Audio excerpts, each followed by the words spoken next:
click-clacking of my ridiculously high heels, I actually don't like being the center of attention. In thinking about this, I realized that this ceremony is important not so much for me, but to recognize, publicize, and celebrate the Diversity Residency Program here at UNCG. This program was designed to diversify the workforce both in academic library and here at university libraries. It provides the lucky resident with the opportunity to learn things that he or she may not get entering an entry-level position in an academic library.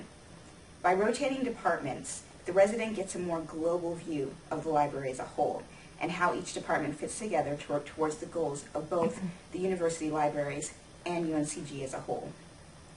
When I did my telephone interview, I remember asking about mentorship in the university libraries, and I was told that there was an opportunity to find a mommy mentor.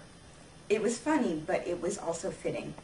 I was nurtured in this position by people who really wanted to see me succeed, not just here, but in general. So while here, I found several mommy mentors. Some of them were really daddy mentors. Leah was actually the first mentor. We would sit in my office and talk, and whatever I wanted to talk about, whatever I needed more information or clarification on, she would give me that clarification, and she also let me help her with a nursing journal project, which for a new person feels really good. It helped me feel trusted and valued. I also consider each department head and the people I worked closely with in each department to be valuable mentors. Mary didn't just let me shadow her, develop goals with me, and monitor my progress. She also brought me to Friendly Center. And I've been reading about successful orientation practices, and one of them mentioned welcoming the whole person. And maybe she doesn't realize this, but by bringing me to the Friendly Center, she was welcoming the whole person. Aside from helping me polish my resume, Nancy Rickman never seemed to get annoyed when I would just pop up at her door with some question or other. Her office was right beside mine, so she got most of the, I don't know who to ask, so I'll just come here and ask you questions. SCUA was an incredibly welcoming department. Not that any of them weren't, but for example, staff meetings were actually a lot of fun because everybody bounced ideas off of each other and jokes, and it felt kind of like King Arthur's Round Table. Everyone had a voice. I also met with Keith sometimes for coffee. During those informal meetings, we talked about my progress in the department, but we also talked about whatever questions I had. I felt very comfortable asking him about things I wasn't quite sure of, even if it wasn't about SCUA in particular. And somehow, Sean got me to actually really enjoy updating finding aids. My experience at the Harold Schiffman Music Library enriched me in a very different way. I thought it would be interesting to work with Sarah because she's so different than me. I like task lists and schedules and deadlines, and her, not so much. But somehow, me and Sarah and MK and Ted, we just fit. And there I was given the opportunity to explore an aspect of librarianship that I am particularly interested in, which is library spaces.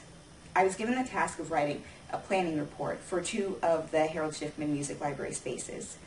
I've never done that before, didn't even really know how to start, but it's those sorts of experiences where you really get to figure stuff out on your own that teach me the most. During my time in ARIT, Beth Filer-Williams and David Gwynn let me play. They gave me projects that needed to be worked on and some ideas and training on how to do it, but then they left me alone to try stuff. Beth didn't even balk when I used The Exorcist as an example in one of the tutorials that I did.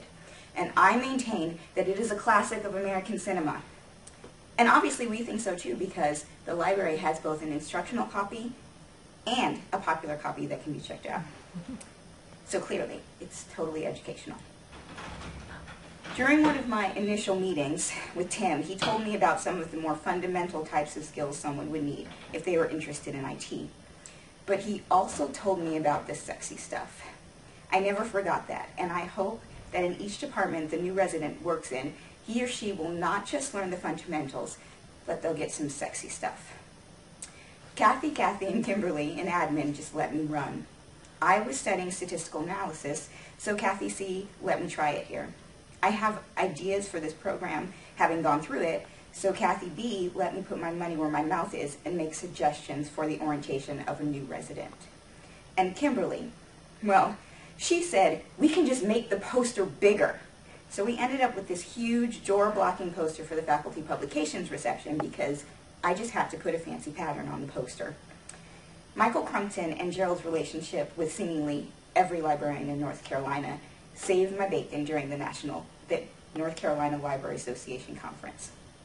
When I was scheduled to give a panel presentation, and I had no panel, Gerald called contacts at the last minute, and literally we were putting together the presentation 5 minutes before people were walking into the room. Of course, standing up here and not mentioning Gerald and Roseanne would be like forgetting to thank your spouse when you win an Academy Award.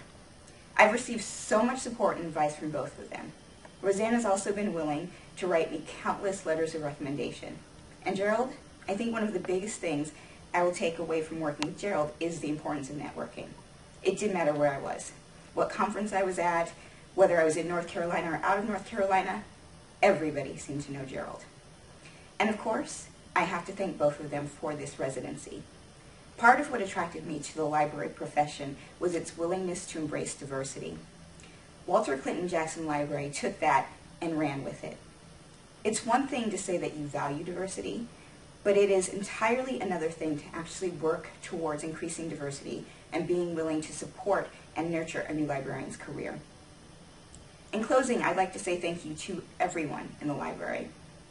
It can't be easy welcoming a new person into the fold every 2 years. So I thank everyone for every smile, every wave, and every, wow, those shoes are high, how do you walk in those? I appreciate everyone's willingness to work with me and everyone's patience in helping me find my way. For those of you who don't know, that way will be taking me to the University of Illinois at Urbana-Champaign, where I will pursue a doctorate. I know I wouldn't have been as competitive an applicant without having the wide range of experiences that I got here as a diversity resident librarian at UNCG.